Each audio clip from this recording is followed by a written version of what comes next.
Muito bem, meus amados, sejam bem-vindos, boa noite a todos. Estou muito feliz de acolher a todos vocês neste último Conexão de 2025. Se Deus quiser, na última segunda-feira de janeiro estaremos de volta com a graça de Deus. Nós vamos nos colocar em pé e nós vamos orar buscando a face de Deus, agradecendo a Ele o privilégio de termos percorrido todo este ano. E que bom que você tem participado conosco. É uma honra, um privilégio ter todos vocês aqui. Deus, o nosso coração está feliz e grato nesta noite. Feliz e grato porque estamos chegando a mais um final de ano, encerrando agora nesta noite este último Conexão. Gratidão porque ao longo deste ano a tua boa mão foi sobre nós. Tu nos guardaste, tu nos protegeste, tu preservaste a nossa vida, tu derramaste sobre nós toda a sorte de bênção. Reconhecemos que tudo de bom que temos vem das tuas mãos, porque das tuas mãos vem toda boa dádiva. Então gera no nosso coração nesta noite um sentimento de gratidão pela tua bondade, pela tua fidelidade, por tuas misericórdias que se renovam sobre nós. Agora, Deus, oramos também para que nesta noite tu visites o nosso coração.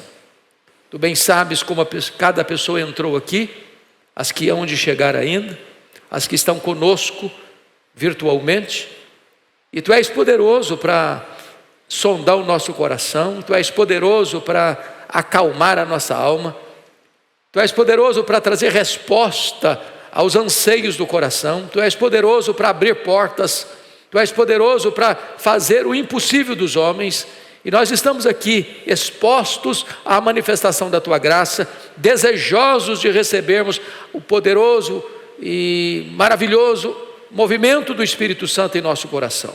Ser propício a nós e põe agora nos nossos lábios um cântico de louvor, em nome de Jesus, amém.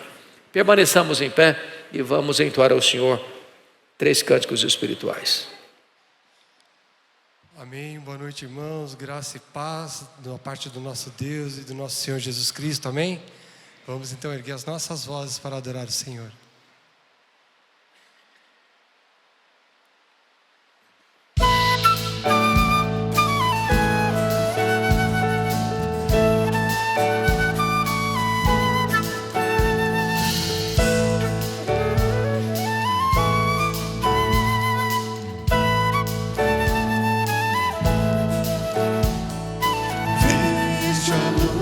Senhor que brilha bem no meio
Vamos continuar adorando e louvando o nosso Deus.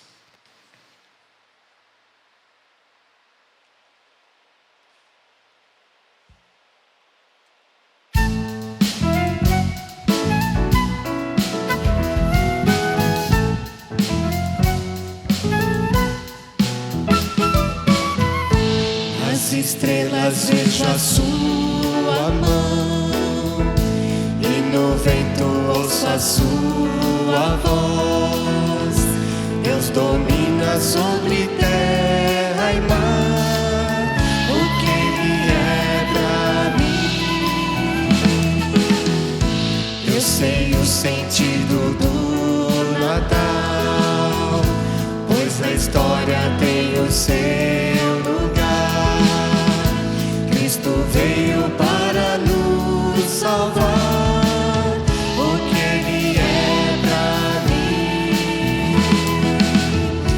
É que um dia seu amor senti, sua imensa graça recebi. Descobri então que Deus não vive longe lá no céu, sem se importar comigo, mas agora ao meu lado está. Cada dia sinto seu cuidar, ajudando-me a caminhar. Tudo Ele é pra mim.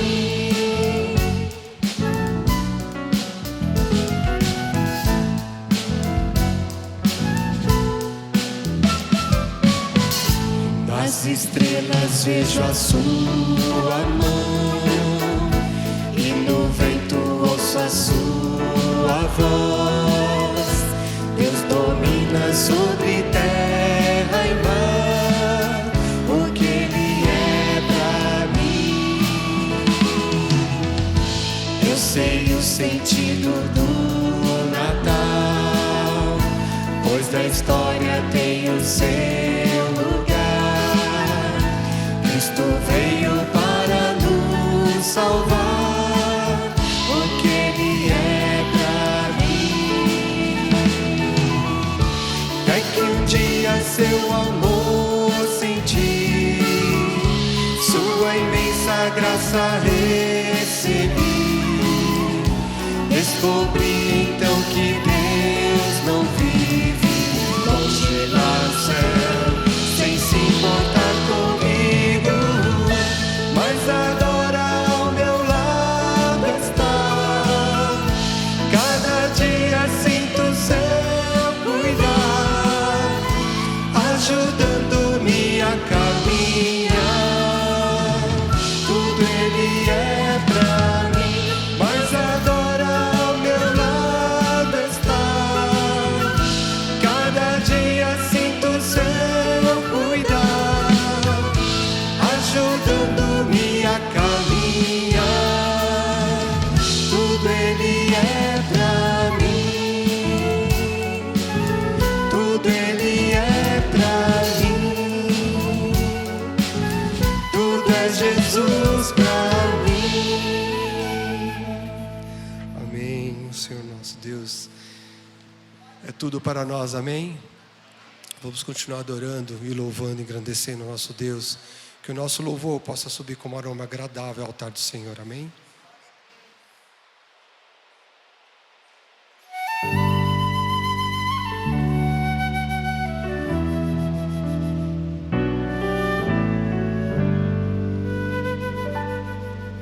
Jesus é o centro de tudo que há. Jesus é o centro de tudo que há. O início e o fim, desde a eternidade, tudo é sobre Jesus. Jesus. Jesus é o centro de tudo que há. Jesus é o centro de tudo que há. O início e o fim, desde desde a eternidade tudo é sobre Jesus. Jesus, nada mais importa, nada se compara a ti.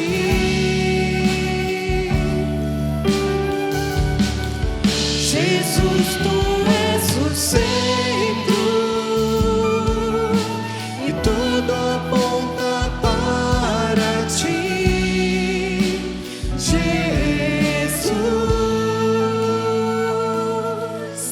Jesus é o centro de todo o meu ser. Jesus é o centro de todo o meu ser. Meu início, meio e fim, que eu viva sempre para ti, meu Jesus. Jesus, nada mais importa, nada se compara a ti.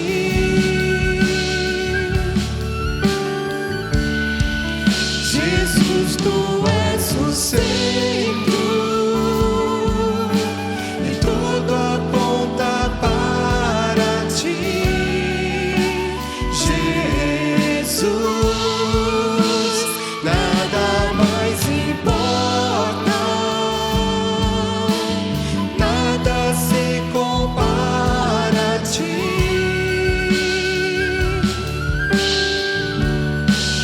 Jesus, tu és o centro e tudo aponta para ti.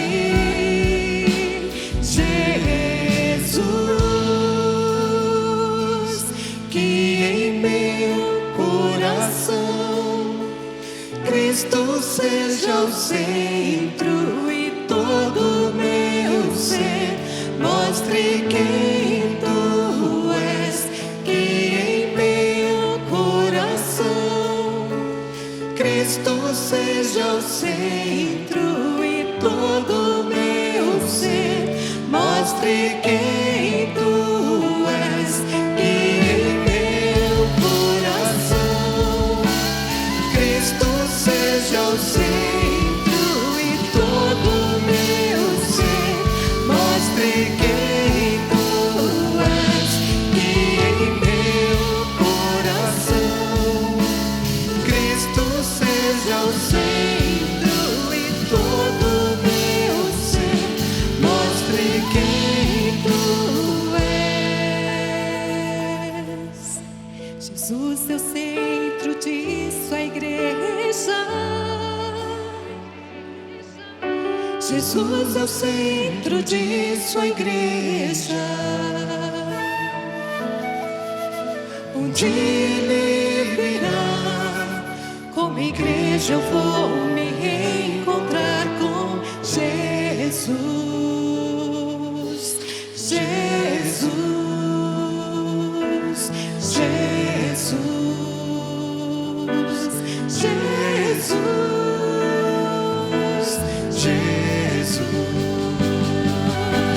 Jesus, que em meu coração Cristo seja o centro e todo o meu ser mostre quem tu és. E em meu coração Cristo seja o centro e todo o meu ser mostre quem tu és.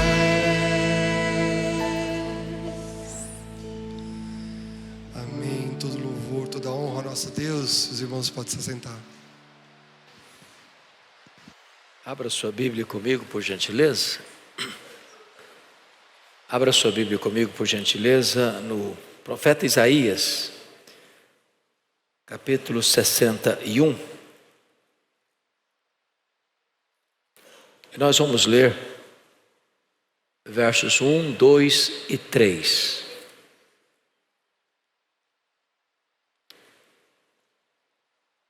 Isaías 61, de 1 a 3.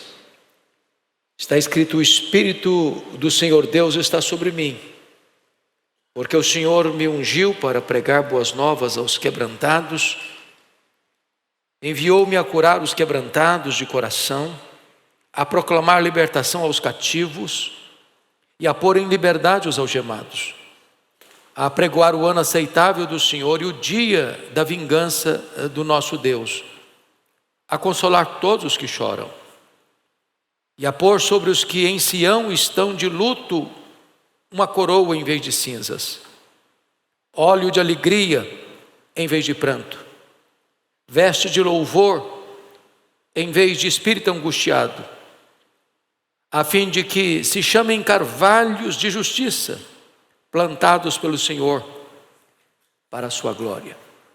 Este é um texto messiânico, se cumpre em Cristo, e logo depois que ele foi batizado, venceu o diabo no deserto, retorna a Nazaré, entra na sinagoga, toma o rolo do livro de Isaías em suas mãos e lê essa passagem e afirma: hoje esta profecia se cumpriu.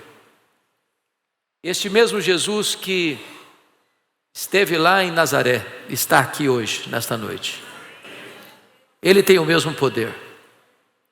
E talvez, diante das lutas deste ano, quem sabe mais próximo desta semana, alguns de nós chegaram aqui com o coração pesado, passando por lutas, precisando de um toque da graça, de um alívio, um refrigério que só Deus pode dar, só o Senhor Jesus pode produzir. E Ele está aqui hoje para tirar esse espírito angustiado, essas vestes de tristeza, remover as cinzas e trazer sobre nós o óleo da alegria. Nós vamos ter um tempo de oração. Eu gostaria que você particularmente buscasse a Deus, colocasse a sua vida no altar de Deus, a sua casa. E depois de um tempo de oração silenciosa, eu vou pedir ao presbítero Eduardo Brito que venha aqui à frente e ore por nós em voz audível, por favor.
Pai Celeste, Pai de amor, ó Senhor da glória, esse mês que celebramos a vinda do nosso Salvador Jesus Cristo a este mundo, para se cumprir, ó Pai, esse texto tão maravilhoso de Isaías, inspirado pelo Senhor, ó Pai. Ó Pai, obrigado porque através da Tua palavra, o Senhor Jesus veio a este mundo e tem transformado corações, ó Pai. Corações angustiados e trazendo a paz do Senhor. Ó Pai, corações desesperançosos, ó Pai. O Senhor dá o renovo da esperança através de Cristo Jesus, ó Pai. Ó Senhor da glória, não porque somos melhores, ó Pai, mas porque o Senhor nos amou primeiro, Pai. Que esta noite, Pai, a presença do Teu Santo Espírito se faça presente aqui continuamente, Pai, no nosso coração, na vida de quem está aqui, de quem está nos acompanhando pela internet. E que a Tua esperança, que o Teu amor, ó Pai, toque profundamente ao nosso coração esta noite mais uma vez, ó Pai. E renovados no Senhor, ó Pai, o nosso coração se alegre na Tua presença, Pai. Não obstante as questões todas deste mundo, Pai, nós possamos firmar a nossa esperança no Senhor, não em homens, ó Pai. Firmar nas promessas do Senhor que são eternas e fiéis, ó Pai. Por isso estamos aqui clamando ao Senhor, buscando a Tua face, Pai. Obrigado por essa noite preciosa na Tua presença, Pai. Que o Senhor continue falando ao nosso coração através da palavra, tem falado através dos cânticos. Obrigado, Pai, por esse tempo que o Senhor tem dado a nós aqui, ó Pai, nas segundas-feiras. Louvado seja o Senhor por isso, Pai. Te agradecemos por isso, Pai, pelo que o Senhor tem feito aqui, ó Pai. É o que oramos agradecidos em nome do Senhor Jesus. Amém. Amém. Obrigado. Obrigado.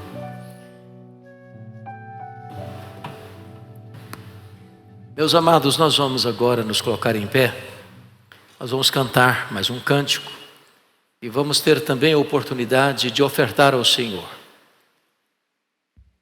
A Bíblia diz que Deus tem prazer quando o seu povo reconhece que toda boa dádiva vem dele. Por isso a Bíblia diz que Deus ama, não o que é dado, mas Deus ama a quem dá com alegria. Nós temos também, para aqueles que estão nos acompanhando de forma virtual, as informações aí para você fazer sua oferta também. Então vamos cantar e ao mesmo tempo recolher as ofertas.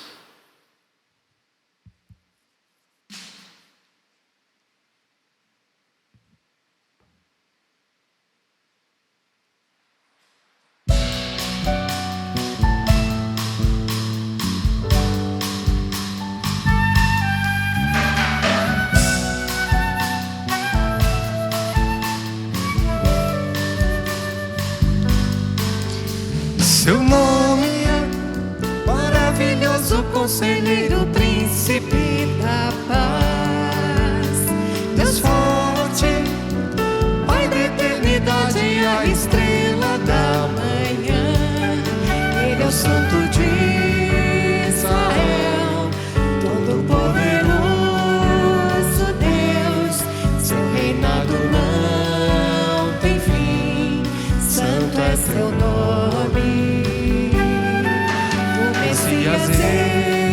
Esperado, raiz de Davi, o amado, o Cordeiro imaculado, santo é seu nome.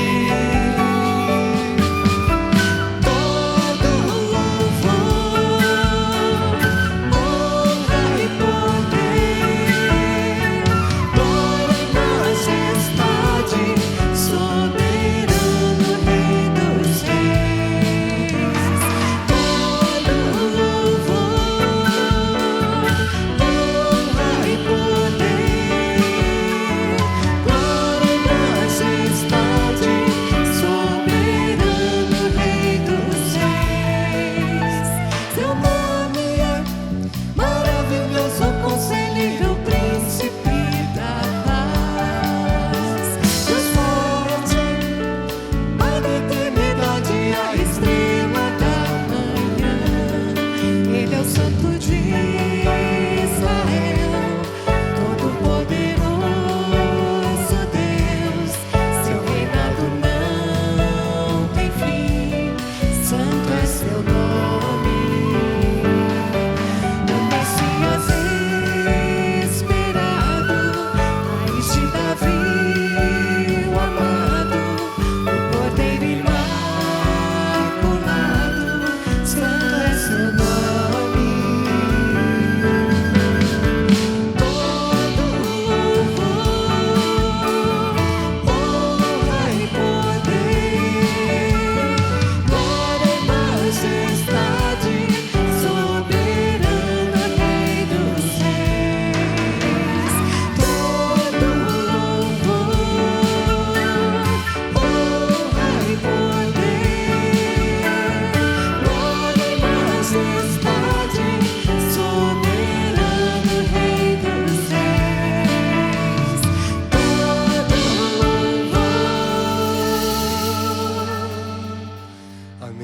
louvor e toda a honra ao nosso Deus. Podemos assentar.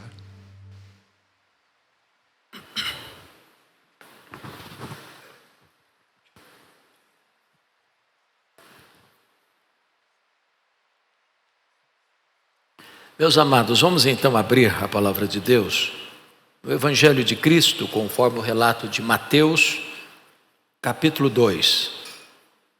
Mateus, capítulo 2. Nós vamos ler todo este capítulo. Mateus, capítulo 2.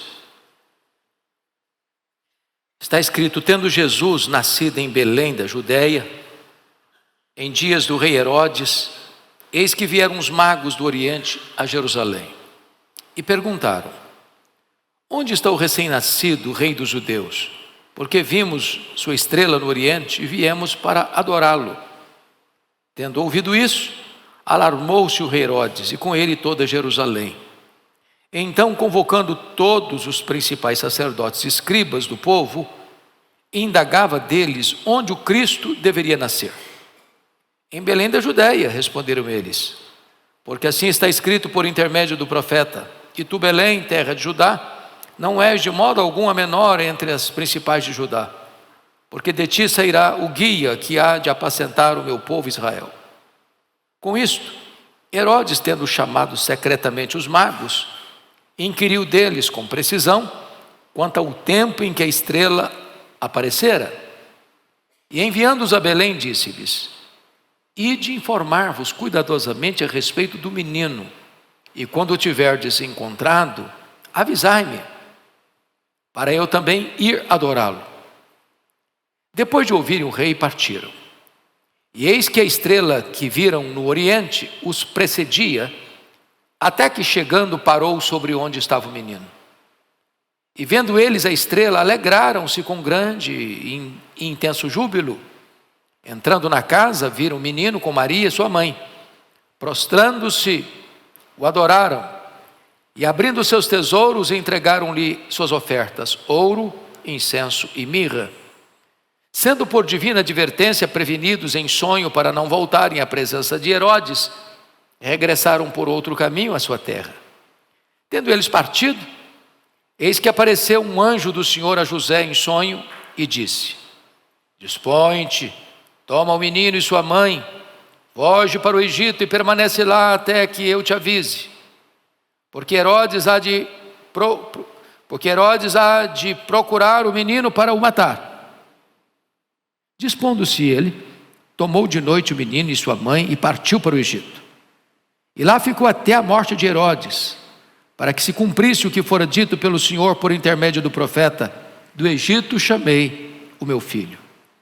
Vendo-se iludido pelos magos, enfureceu-se Herodes grandemente e mandou matar todos os meninos de Belém e de todos os seus arredores, de 2 anos para baixo, conforme o tempo do qual, com precisão, se informaram dos magos.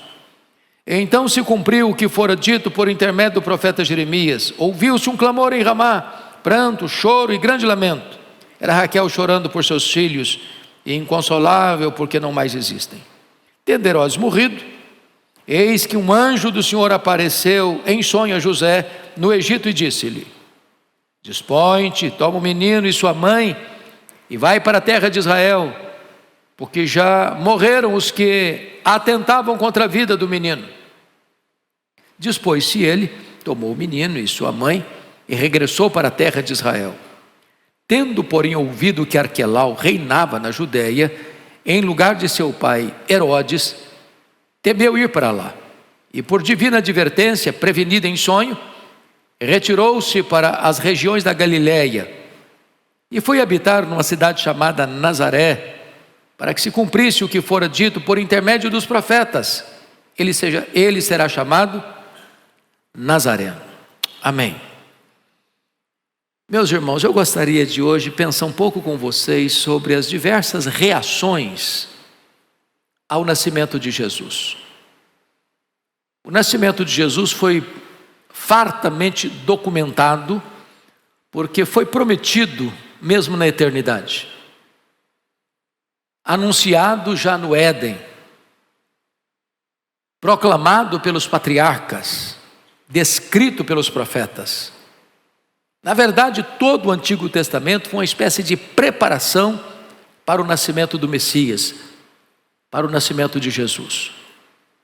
A linguagem veterotestamentária apontava para esse dia, porque este Messias era exatamente aquilo de que a Bíblia fala: a semente da mulher, o descendente de Abraão, o cordeiro da Páscoa, a coluna de fogo, a coluna de nuvem, o maná, a água que brotava da rocha, as figuras todas que apareciam no tabernáculo, da Arca da Aliança, mais tarde do templo, das festas, dos sacrifícios, tudo aquilo apontava para Jesus. E então diz a Escritura, lá em Gálatas 4:4, que na plenitude dos tempos ele nasceu. Nasceu de mulher, nasceu sob a lei. Quando a Bíblia diz na plenitude dos tempos, é porque Deus estava preparando o cenário, não só em Israel, mas no mundo todo. Por exemplo, trazendo através do povo judeu, o povo israelita, as Escrituras. Porque Jesus nasceu, como judeu que era, debaixo de profecias relatadas de forma tão robusta nas Escrituras. Deus preparou o povo grego para que disseminasse uma língua que tornou-se universal.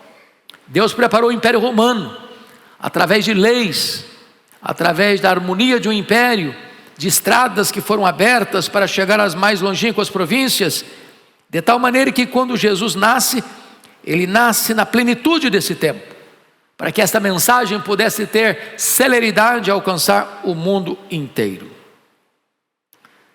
Jesus, ao nascer, certamente torna-se a personagem mais paradoxal da história, porque, curiosamente, naquela época e ainda hoje, Jesus é a pessoa mais amada e ao mesmo tempo a mais odiada. Eu achei curioso que há alguns anos, fazendo uma visita em Petra, nós chegamos e tinha um grupo de crianças e pré-adolescentes e, curiosamente, poliglotas, falavam vários idiomas, e comecei a falar com eles animadamente, e lá pelas tantas eu fui compartilhando de Jesus. Quando eu mencionei o nome de Jesus, alguns desses meninos praguejaram, falaram impropérios, e eu fiquei imaginando, onde aprenderam isso? Quem os ensinou a serem hostis a Jesus? Não tenho dúvidas, Jesus é a pessoa mais odiada ainda hoje também. Agora, sabem por que as pessoas odeiam Jesus hoje? É porque ele está vivo. Exatamente por isso. Eu pergunto a vocês, quem hoje odeia os faraós do Egito? Quem odeia hoje Senaqueribe da Síria? Quem odeia hoje Nabucodonosor da Babilônia? Quem odeia hoje Ciro o Grande, o persa? Quem odeia hoje Alexandre Magno? Quem odeia hoje os Césares de Roma? Por que ninguém mais os odeia? Porque estão mortos. Mas Jesus está vivo. Agora, o que é Natal? Nós estamos no meio desta celebração festiva e para nós, povo de Deus, certamente o Natal marca a chegada do Messias, o Eterno entrando no tempo, aquele que é infinito, tornando-se um bebê, aquele que é o Pai da eternidade, mergulhando na história, aquele que é o Rei dos Reis, se fazendo servo, aquele que é o Criador e dono do universo, se fazendo pobre, aquele que é o autor da vida, entrando na história para morrer pelos nossos pecados. Para nós, essa é a mensagem do Natal. Agora, convenhamos, não é isso que a maioria da população pensa. Você anda pela Paulista e você vê a avenida iluminada. Você entra nos shopping centers e você vê músicas e luzes. Você vai para o comércio e ele é febril porque as pessoas precisam comprar um presentinho para troca de presentes. E Natal hoje virou uma festa de Papai Noel, de banquetes, de jantares, de troca de presentes, de luzes. Não que a troca de presentes e a confraternização familiar não seja importante, mas não é o centro, não é o eixo, não é o vértice, não é a essência. Se ainda hoje há reações diversas ao Natal, eu gostaria de me deter agora no texto lido, porque encontramos aqui 3 reações distintas ao Natal de Jesus. A primeira reação, meus irmãos, é a reação de Herodes. É a reação de hostilidade e rejeição absoluta. Quando você lê sobre Herodes, nos dias do rei Herodes, só notinha de rodapé. O Novo Testamento fala de 4 Herodes. Este aqui é chamado Herodes o Grande. Eu vou falar um pouco dele daqui a pouquinho. O segundo Herodes é aquele que está lá em Lucas, capítulo 3, versículo 1. Herodes Antipas, filho desse aqui, que governava uma 4ª parte de Israel, a tetrarquia da Galileia. O terceiro Herodes mencionado na Bíblia, está lá em Atos 12, é o rei Herodes Agripa I. Não é um tetrarca, é um rei, igual o avô dele, esse aqui. Recebendo o título de rei. Foi quem mandou matar o apóstolo Tiago e pretendia matar o apóstolo Pedro, mas foi fulminado pelo anjo do Senhor. O 4º Herodes mencionado na Bíblia é o Herodes Agripa II, está lá em Atos, capítulo 26. É aquele que comparece naquela audiência de Paulo e diante do testemunho de Paulo afirmou: por pouco me persuades a me fazer um cristão. Ou seja, a família herodiana, que era uma família edomeia, descendentes de Esaú, foi uma família hostil a Jesus. Mas agora vamos nos deter nesse aqui que está no versículo 1. Tendo nascido em Belém da Judeia, nos dias do rei Herodes. Quem foi esse rei Herodes? Meus irmãos, esse homem foi nomeado pelo imperador César Augusto, depois da morte de seu pai Antípater, logo depois que Israel passa a pertencer a Roma, ano 63 a.C., com a morte de Antípater, seu pai, ele assume o governo e recebe de César Augusto e do Senado romano o título de rei de Israel. Ele governava todo o território de Israel. Um homem de refinado tino administrativo, empreendendo grandes obras. Para você ter uma ideia, para agradar os judeus, ele resolve ampliar e embelezar o templo de Jerusalém. É o segundo templo, construído por Zorobabel, mas tão singelo e tão modesto. Agora ele amplia esse templo, tornando-o semelhante ao templo de Salomão. Segundo, entendendo a necessidade de abrir o comércio internacional, ele constrói e inaugura o porto de Cesareia, tão importante para a obra missionária no mundo. Terceiro, ele constrói uma fortaleza chamada Massada, às margens do Mar Morto, para onde fugiram 1000 judeus no ano 70, encontrando ali armazéns e abastecimento de comida e água, meses e meses, até que os romanos fizeram uma rampa de terra, e no dia que Roma estava para entrar, todos esses 1000 tomaram a decisão: é melhor morrer com dignidade do que sermos profanados pelos romanos. Então cada chefe de família tomou a decisão de matar a sua própria família e ao fim dar cabo da sua própria vida. Quando os romanos chegaram na fortaleza de Massada, encontraram os armazéns abastecidos, os tanques de água e todos mortos, exceto uma pessoa que se esconde para contar de maneira detalhada essa história. Herodes constrói a fortaleza da Antônia. Era um grande administrador, mas ele tinha um grave problema. Ele tinha muito medo de perder o poder e ele era extremamente cruel e violento. Para vocês terem uma ideia, logo que ele assume o governo, ele manda matar mais da metade do sinédrio judaico. O sinédrio judaico era composto de saduceus, fariseus, escribas, 71 membros. O sumo sacerdote, sempre o presidente, ele manda matar mais da metade, para provar aqui quem manda sou eu. Quando ele assume o governo, ainda, ele manda assassinar 45 aristocratas, concorrentes e pretendentes do reino.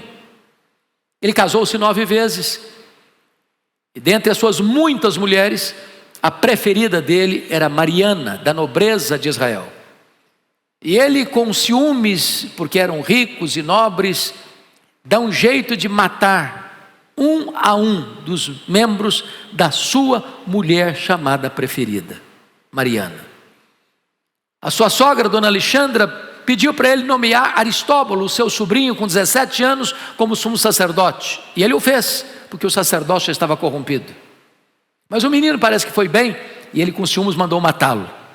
Dona Alexandra, com medo dele, foge para o Egito, para as sombras de Cleópatra. E ele manda os seus emissários ao Egito e mata a sua sogra lá no Egito.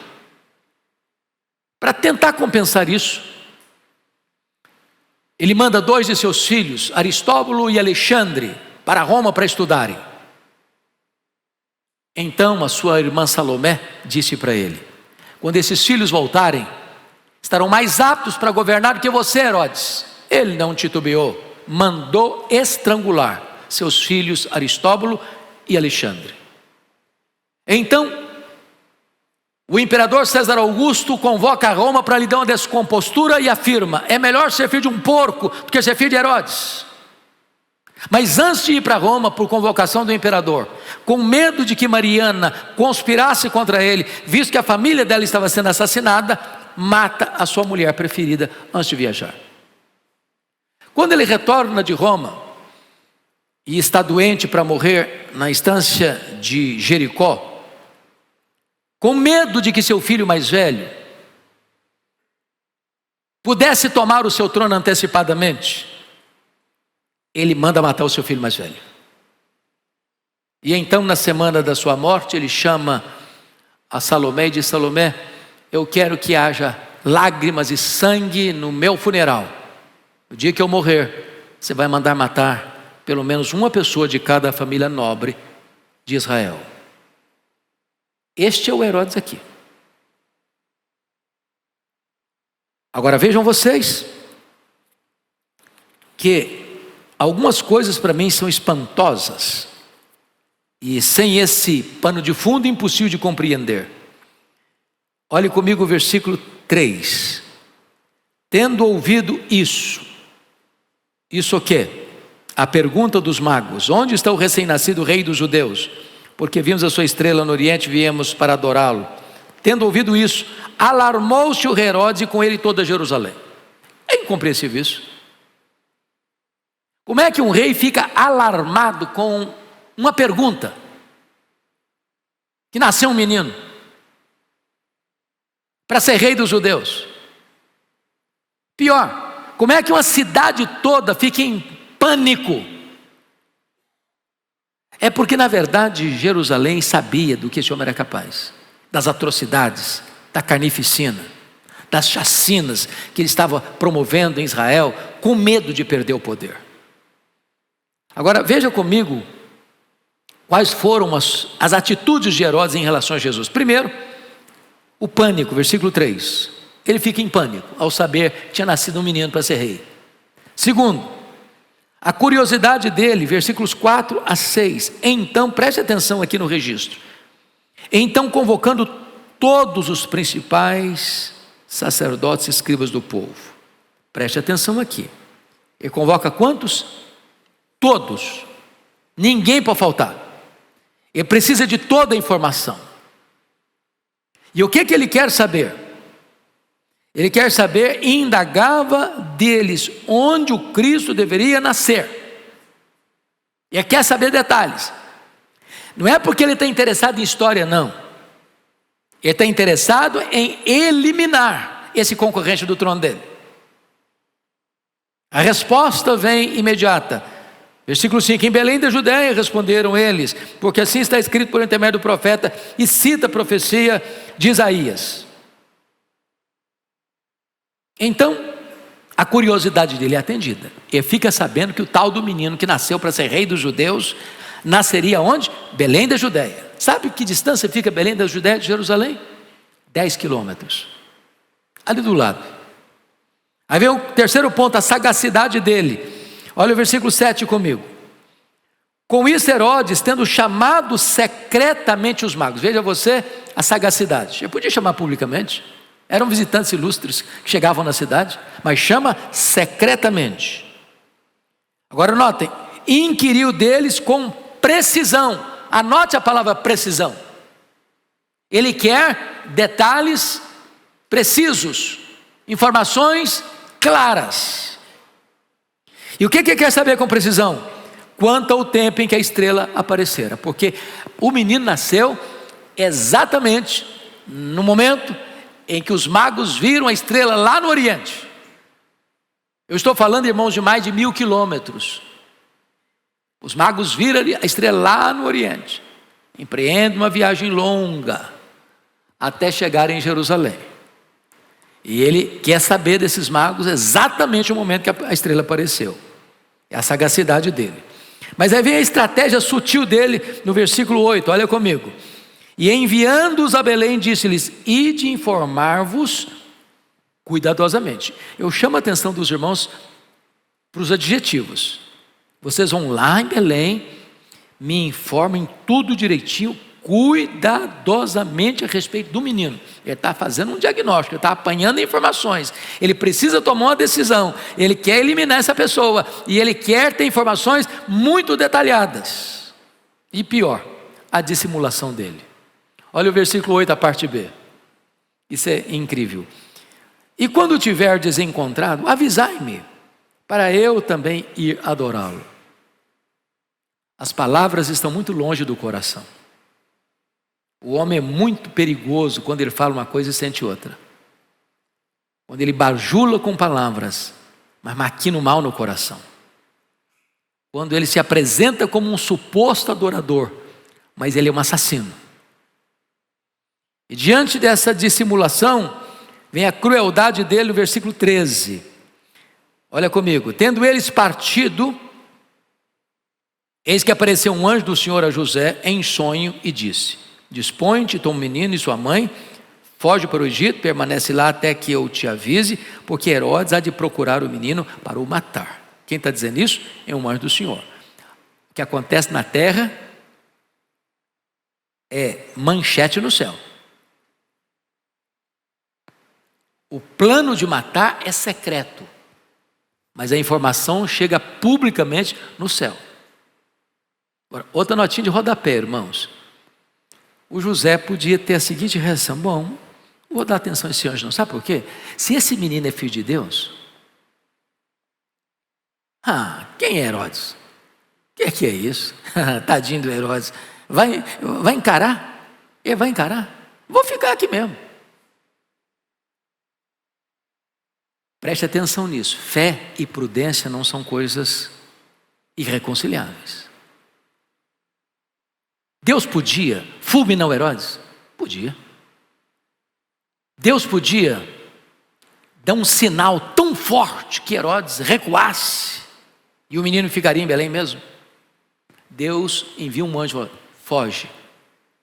foge, fica lá, até esse cara morrer.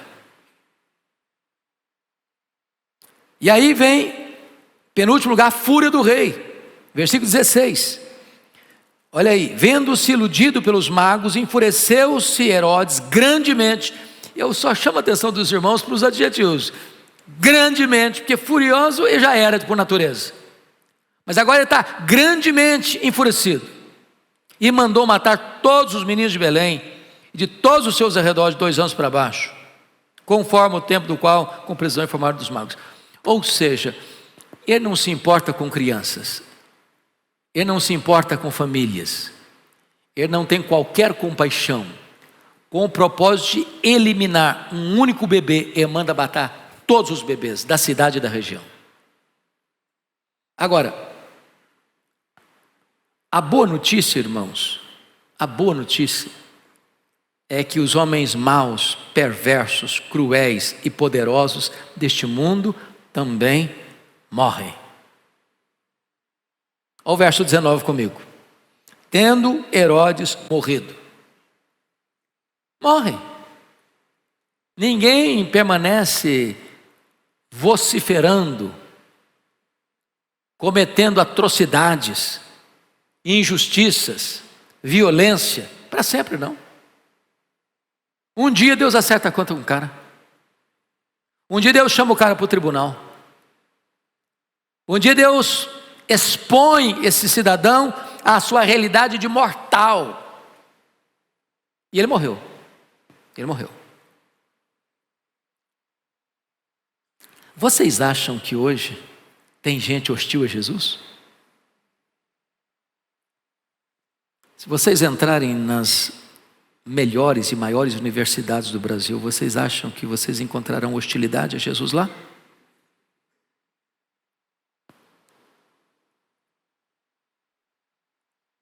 Se vocês visitarem países comunistas, de regime totalitário, vocês acham que encontrarão resistência e hostilidade a Jesus lá?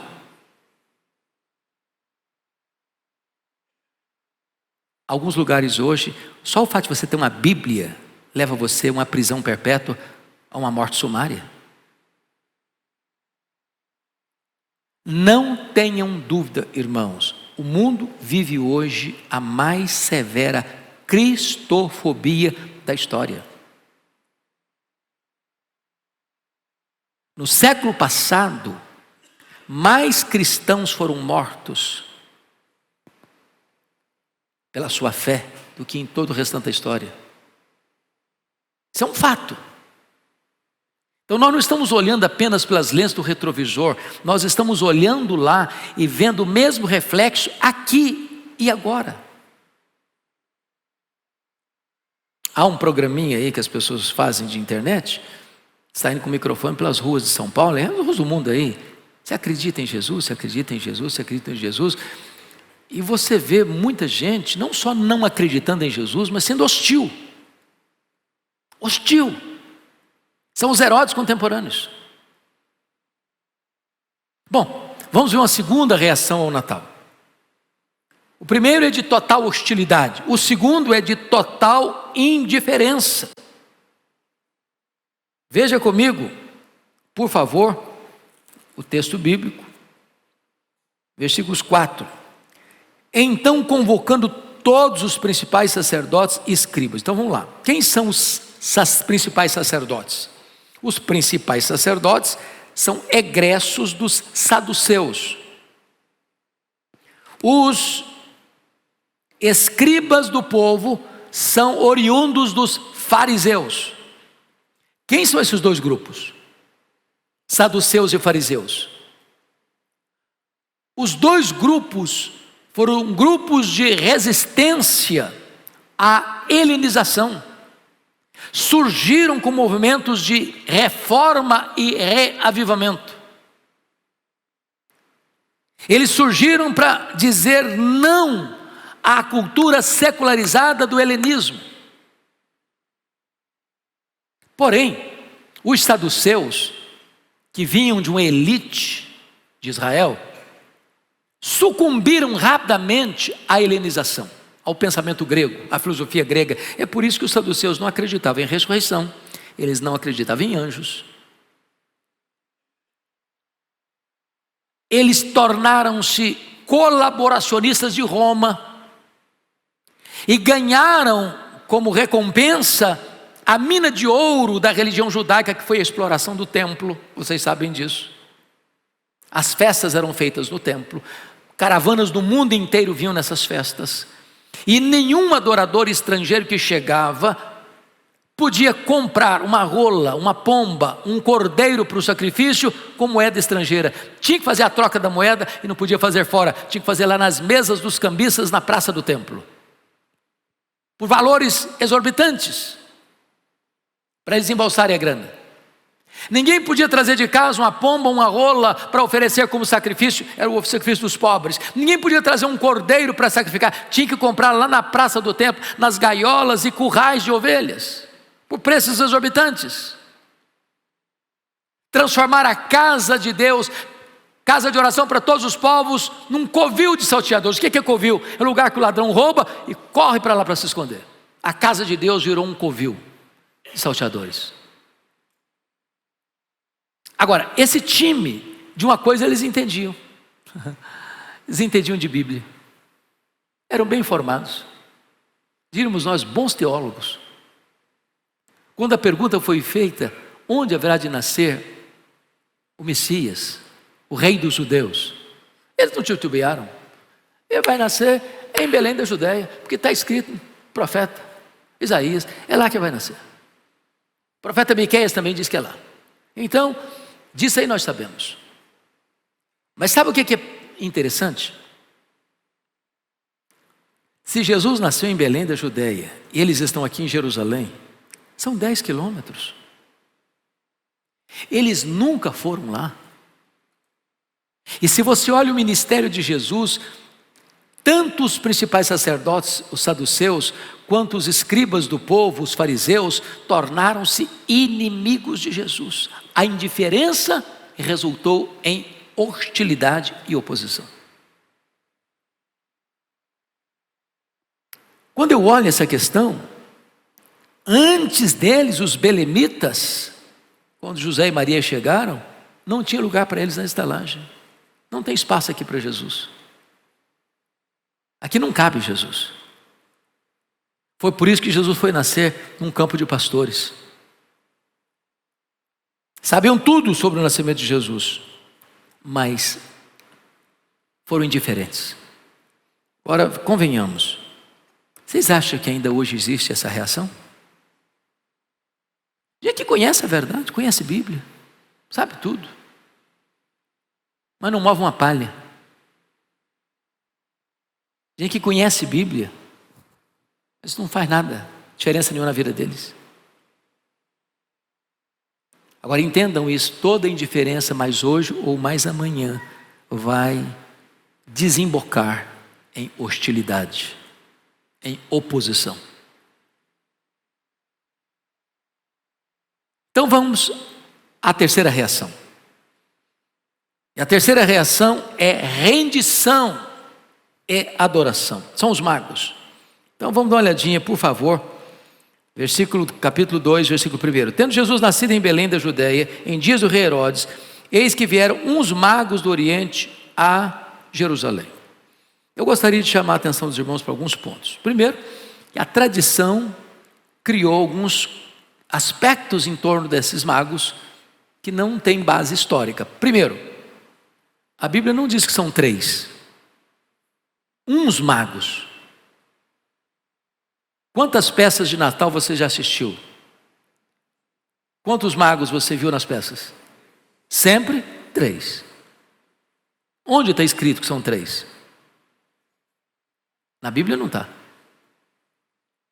A tradição dá o nome deles: Belchior, Gaspar e Baltazar. A Bíblia não menciona o nome deles. Terceiro, a tradição diz que são reis magos. A Bíblia não diz que são reis. Quando diz que são magos, eles são estudiosos da astrologia. Mas pior, todas as peças de Natal que eu já fiz na infância, que já assisti até hoje, às vezes bota aquela estrelinha, um barbante assim, ela vem lá do Oriente, no deserto afora, até chegar a Jerusalém. Isso aí é fantasia. A estrela não os guiou do Oriente a Jerusalém. Que a Bíblia diz que eles viram a sua estrela no Oriente. Agora preste atenção, eles não viram uma estrela, eles viram a sua estrela. Que estrela é essa? Que estrela é essa?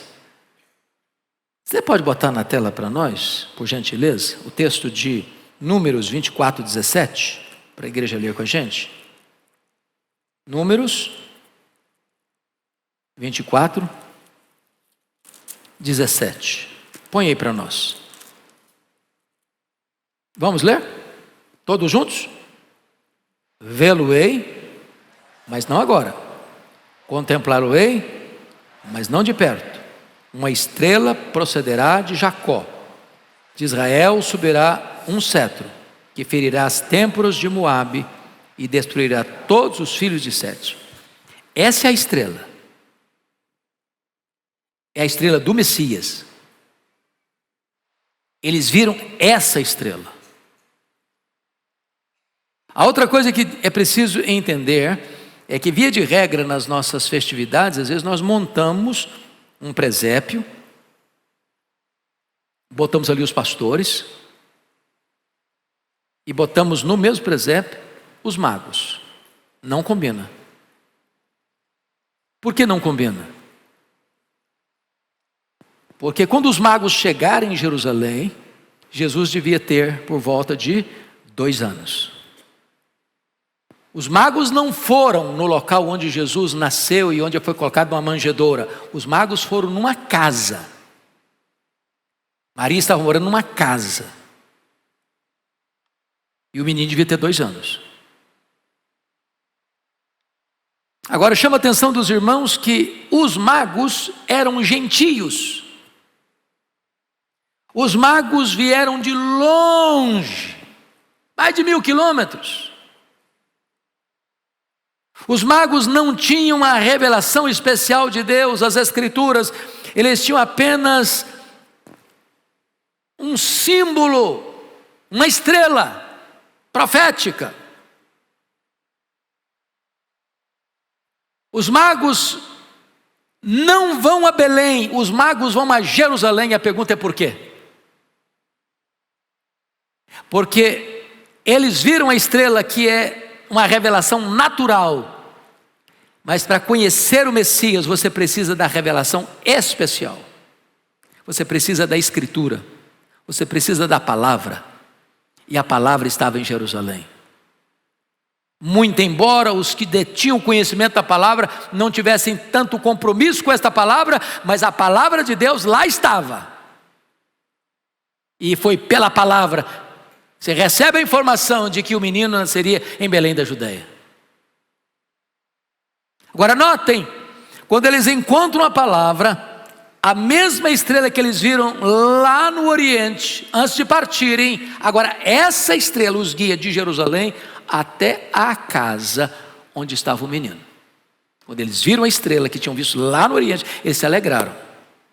Entraram na casa, avistaram Maria, avistaram um menino. Mas a quem eles adoraram? A Maria? A Maria e ao menino?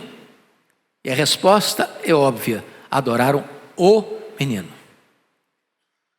Só Jesus é adorado. E ao adorarem a Jesus, eles honram Jesus com seus presentes: ouro, incenso e mirra. Talvez daí a dedução de que se fossem 3, uma vez que tinham 3 presentes. Mas o texto não deixa a gente também confortável com esse entendimento, que vieram uns magos. Se fossem 3, vieram 3 magos. Pode ser 3, pode ser mais, pode ser menos, não sabemos.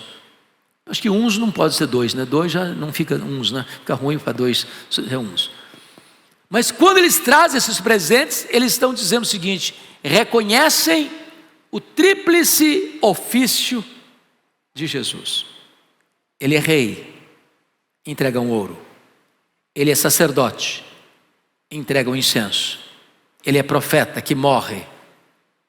Eles entregam mirra. E com isso, eles reconhecem que Jesus é o Salvador. Mas chama a sua atenção, finalmente, para o versículo 12. Está escrito: sendo por divina advertência prevenidos em sonho para não voltarem à presença de Herodes, regressaram por outro caminho à sua terra. O que eu chamo a sua atenção é isso: quem tem um encontro com Jesus nunca mais volta pelo mesmo caminho. Sempre voltará para uma outra estrada. É uma nova vida. É uma nova história. é uma nova caminhada. Bom, aqui estamos nós, expostos diante de 3 reações: hostilidade, indiferença e rendição. A nossa atitude não pode ser diferente das dos magos. Nós temos mais motivos ainda, porque nós temos a revelação especial de Deus. Nós temos a palavra de Deus. Nós temos as profecias, nós temos a história. Aqueles que viveram no Velho Testamento creram no Cristo da profecia, olhando para frente. Você e eu cremos no Cristo da história, olhando para trás. Todos os motivos do mundo nós temos para prostrarmos-nos e adorarmos a Jesus, o Rei dos Reis, o Senhor dos Senhores. Aquele que assumiu o trono de Davi jamais será apiado do poder, que está à destra de Deus Pai, e vai voltar para buscar a sua igreja. Que Ele nos abençoe. Amém. Vamos ficar em pé e vamos cantar mais um cântico espiritual. Depois do cântico, irmãos, eu vou orar e impetrar a bênção. Vocês vão se assentar para o poslúdio, porque eu vou recebê-los lá na livraria. Temos vários livros que estão lá expostos e vocês poderão olhar, tá bom? Quero dizer também que o nosso querido pastor Arival gostaria tanto de estar aqui no encerramento, mas ele está hoje dando uma palestra para pastores e missionários lá em Patrocínio, Minas Gerais, e pediu que nós transmitíssemos a vocês o carinho, o abraço e a gratidão dele por este ano na presença de Deus, no Conexão com Deus. Anotem na sua agenda, última segunda-feira de janeiro, se Deus quiser, estaremos de volta. Será muito bom ter todos vocês aqui conosco. Vamos cantar.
dou tudo em mim. Esse é o poder de Cristo por toda a minha vida aqui. Dele serão meus dias. Nem o poder do inferno irá das suas mãos me afastar. Até voltar ou me chamar, só em Jesus confiarei.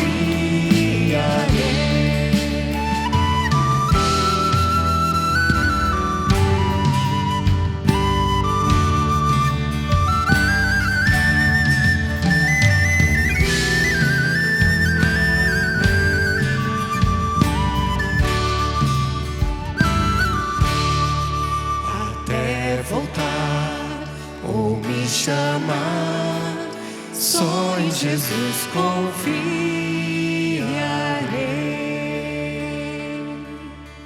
Aleluia, glória a Deus. Vamos orar, queridos.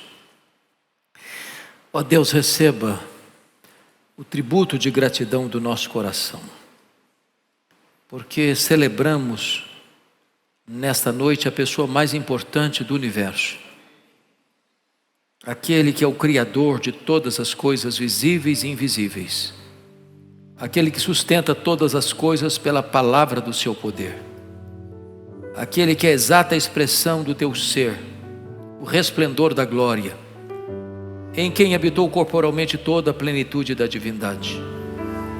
Estamos aqui hoje, Deus, para celebrar o Verbo eterno, pessoal e divino, o Verbo que se fez carne e habitou entre nós. Estamos aqui para nos prostrarmos como os magos e reconhecer que Tu és o Rei dos Reis, o sumo sacerdote, o profeta que veio não apenas falar da parte de Deus, mas é o próprio Deus encarnado, é a própria voz altissonante do Pai ao nosso coração. Que Tu alegres o nosso coração nesta noite e que cada um de nós aqui celebre este Natal com grande gratidão, grande entusiasmo. Que não sejamos hostis como Herodes, que não sejamos indiferentes como os principais sacerdotes e escribas, que sejamos adoradores, que Te adorem em espírito e em verdade. Agora, Pai, conduz o Teu povo em segurança de volta ao seu respectivo lar, dá alegria ao coração, dá paz à alma, dá clareza à mente, dá livramento dos perigos, dá vitória sobre as tentações, dá-nos uma vida plena, cheia do Espírito Santo. Dá-nos, meu Deus, uma vida maiúscula para a glória do Teu nome. Nós oramos com gratidão, em nome de Jesus. Amém. Povo amado de Deus, que a graça do Senhor Jesus Cristo, que o insondável amor de Deus, o nosso Pai, a comunhão, a alegria e o poder do Espírito Santo sejam sobre vós e sobre todo o povo de Deus, agora e para sempre. Amém e amém. Assentem-se, por favor, para o poslúdio.